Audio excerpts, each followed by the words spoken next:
আপনার সন্তানকে অভাব শেখান। আপনার প্রচুর সামর্থ্য থাকলেও আপনার সন্তানকে অভাব শেখান। আপনি বাবা, এটিএম মেশিন না।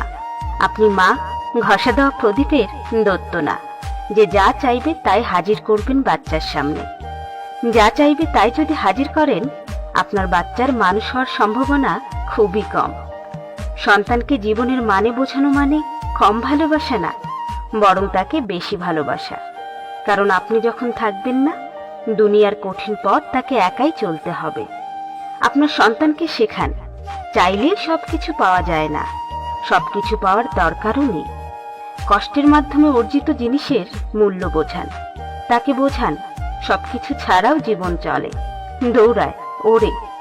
উদাহরণস্বরূপ তাকে অনুপম রায়ের গান শোনান, সব পেলে নষ্ট জীবন। অভাবকে ভালোবাসতে হয়, তাতে অজ্ঞাত স্বরে স্বভাবটাও ভালো হয়।